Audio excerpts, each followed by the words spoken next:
kind of the mood and the discussion in the locker room after this one? It's positive. I mean, this group's staying together. We're still in the driver's seat. I mean, it's not a panic mode. We got a game 7. I like our odds with our group.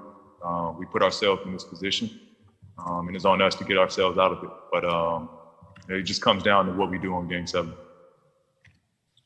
Thanks, Paul. Thanks, Andrew. Next question from Nikki. Go ahead. Hey, Paul, when you sense a collapse, kind of like you guys had, what can you do as an individual and as part of the team to kind of take action to make sure it doesn't happen in the course of the game? I mean, you just got to look at it in film and just see what changes we need to make that we're not doing. To this point, it's happened twice now, last game and today's game. So look at film and see what changes we need to make to finish game and keep the same intensity and pace that we have in the first half. Next question from Ohm. Go ahead, Ohm.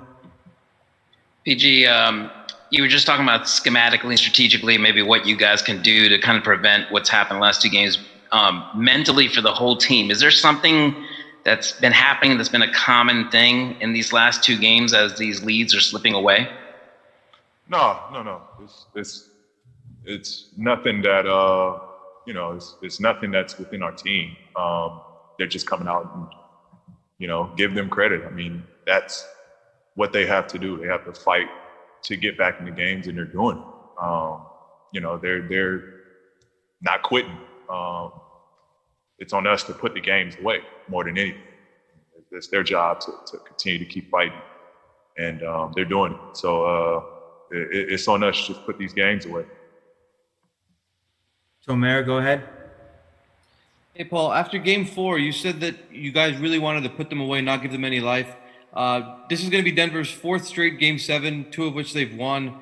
I'm just curious, how much more dangerous are they going into this game, and I guess level of confidence for you after these couple games?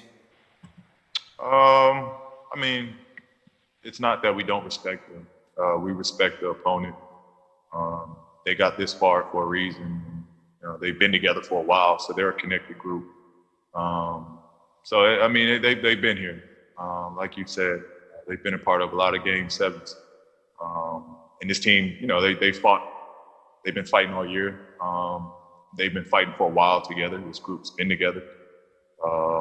So, I mean, we know what we're up against.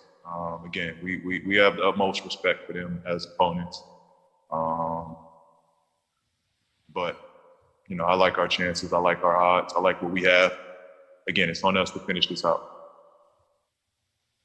Go ahead, Claudia.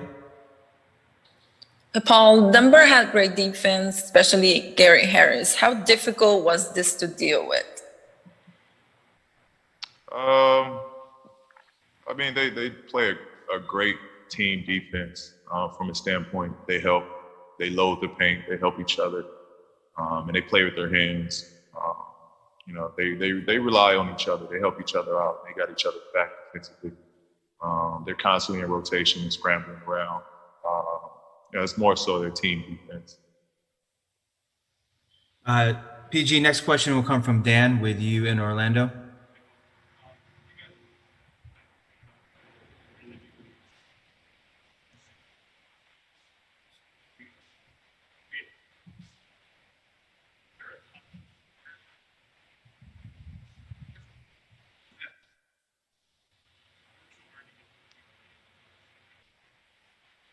I mean, it's pace and tempo. It's pace and tempo. They're playing at a higher pace in these 3rd, 4th quarters than we are. Simple as that. We got to match that on their end, and we got to find our pace and tempo on our end. It comes down to 2 different games. They're playing at a high level on their offensive end, and we're not playing at a high level on our offensive end. So it's just what it comes down to.